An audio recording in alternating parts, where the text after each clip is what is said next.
Hello YouTube, this is Dawn from Dare to Dream Romance. Hope you guys have a wonderful day. I just have a little tiny haul and just a little storage for how I store some of the things that I have. This is not anything new, storage system or anything like that, but I was just sharing because somebody asked me about how am I keeping up with some of my stuff. So I just was going to share that. I did go to AC Moore's and I got the Rangers ink blending foam, and then I got, now that was from Joann's, and then this was from Joann's too. I just got that on sale. Outdoor Man, nothing new about this card. I think it's like 2013, so it's last year, but anyway, I got that. And then Joann's had, no, AC Moore's, these were AC Moore, they were $1.99, and I got the embossing folders. Let me see if it has a name on this one. Flowers. So it's 2.5 by 12. It's just called Flowers. That was $1.99. This was $1.99, and this one is called Seashells. And then this embossing folder is called Poppy Field. The glare sometimes is terrible on these things. And then the last one I got is called Graduation Hat Background. Sorry if you can't see the glare. I mean, there you go. So I got those. All were $1.99. So I just got 4 of those. And then I had already showed that I got these We Are Memory Keepers photo albums. And normally in the photo albums they have, I use this for my iCads, but they're in the front, but in the back of it to show you what the sleeves look like. 4x2, 4x6s, and then you have 2 journaling spots right here. So I use these for my iCads, which I will do a video on one day. And then what I did with the other ones that I got, I decided to use them to store my embossing folders, because for me, if I don't see stuff, I'm not going to use them. But it helps me to know what things are at and what I have. So it's weird. I really ain't about stuff like that. More than cleaning it up, but I am more ain't about organizing it. But anyway, so in this one, I bought those. I had mentioned in the previous video from Tuesday morning, I got some 6x6 sleeves that were by 7 Gypsies. I just did the re-hole punch. The top 2 and the third one fits in there. But anyway, I used my 6x6 to hold these 5x7s. And so, of course, these are spell binders and Cutterbug. And I just put a label on the back. I took them out of the original package, and I just put a label on the back and the size. So, you know, I mean, you'll know who they're by because you can see the name on the front of it. But anyway, so I did that. And then I did the same thing. So that's for the A7, 5x7, and then the A2s. You know, I did the same thing with the little ones and all the different ones. I put them in order by manufacturer of the Cutterbugs first, then I did the Doris, and I didn't have any of the spell binders. I had some Sizzix in the back, so I put them, you know, by different manufacturer, but I also put the names on them so I would know what the names of them were on the back. So that's how I organize my Cutterbug folders. Oops. Just want to share that. And then with the stamps, what I did was, again, I was talking about how I needed to see my stamps, and I had showed in the previous video how I purchased. I got 6 of these now. I did get each one of them at 50% off, or a little bit more, sometimes 60, because Joann's is pretty much getting rid of all of their scrapbooking stuff, at least the Joann's in my area.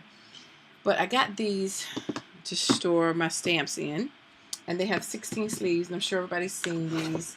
So what I did was I put numbers on them, so when they're stacked up, I know what number this is. This is like, this one is number 5, and then on each one in here, I have a label. Like this says time, and the main focus is year. So I know the stamps that in here have all it's related to that.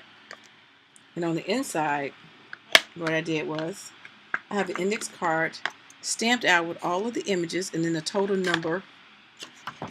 So I would notice the total has 38 different items in this particular cartridge, or whatever you want to call it.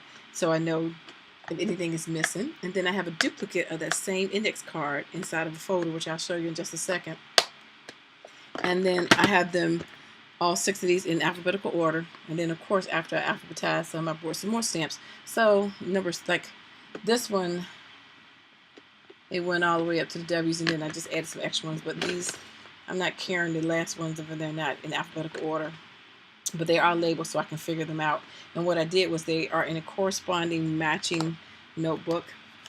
So I like this because, see, that way I know what is in here, all the sentiments, what they say.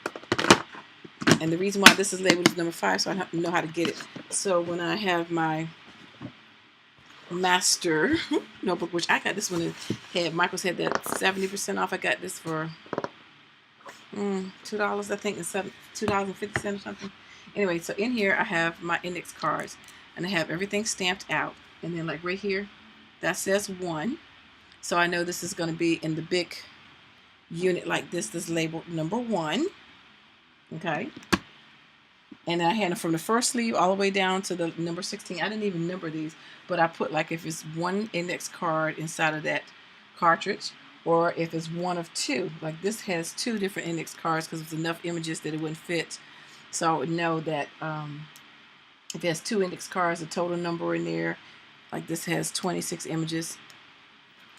And so that's why I numbered them, so if anything gets misplaced, because I know I would use stuff and then throw it on my crafting table and forget to put it back.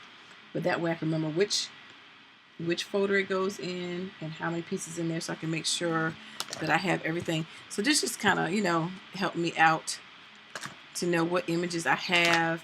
And like this one, you see it's 2 empty sleeves here, because that means all of these are in box number 1.